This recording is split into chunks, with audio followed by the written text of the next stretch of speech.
જય મહાદેવ, જય શ્રી કૃષ્ણ. સ્વાગત છે તમારું અમારા નવા વિડીયોમાં. નર્મદા નદીના પવિત્ર કિનારે શાંતિ, ભક્તિ અને અદ્ભુત સૌંદર્ય વચ્ચે વસેલું છે એક દિવ્યધામ, જે માત્ર એક મંદિર નથી પણ એક અનુભૂતિ છે, એક યાત્રા છે.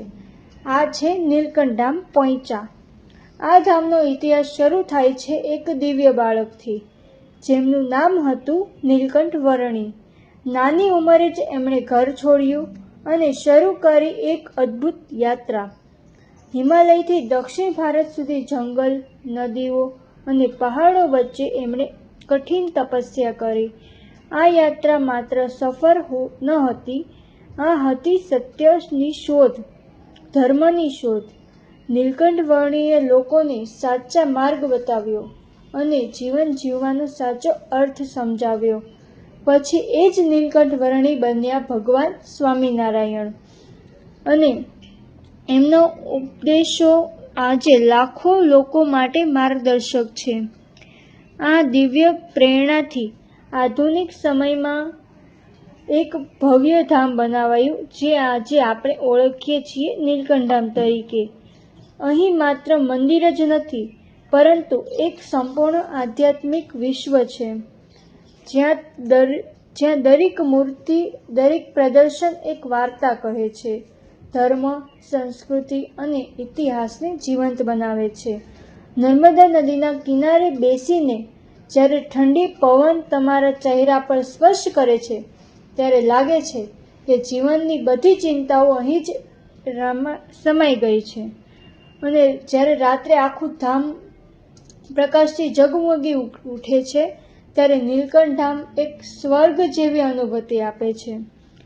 આ માત્ર એક સ્થળ નથી, આ છે ભક્તિનો અહેસાસ, એક એવી જગ્યા જ્યાં આત્માને શાંતિ મળે છે. જો તમે જીવનમાં એકવાર સાચી શાંતિ અનુભવી હોય તો નીલકંઠ ધામ જરૂર આવજો. જય સ્વામિનારાયણ. હા, તો નીલકંઠ ધામનો ઇતિહાસ ખૂબ જ સરસ. નીલકંઠ વર્ણીની આ વાર્તા, કથા કે જે કંઈ હોય, બહુ સરસ ઇતિહાસ છે નીલકંઠ વર્ણી ભગવાનનો. અને આ અહીંયા છે મસ્ત મજાનો પ્રસાદ લેવાનો પણ સુવિધા. માનો કે તમે લોકો જાઓ તો ત્યાં જમવાની પૂરેપૂરી સુવિધા છે, પ્રસાદ લઈ શકો છો.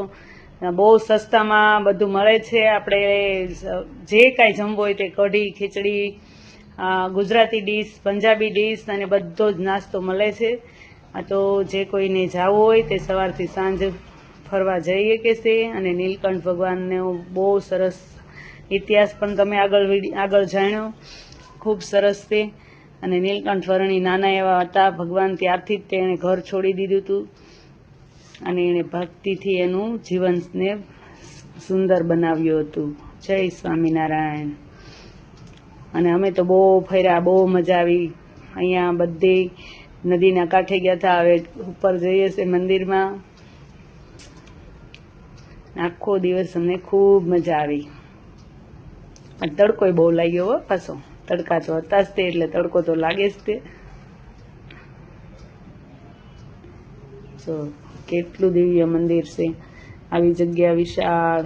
આ છે નદી કાંઠો, નદી બહુ મસ્ત નદી પણ છે ત્યાં. બહુ નજીક અમે નહોતા ગયા, એટલે દૂરથી તે સીન લીધેલા છે નદીના.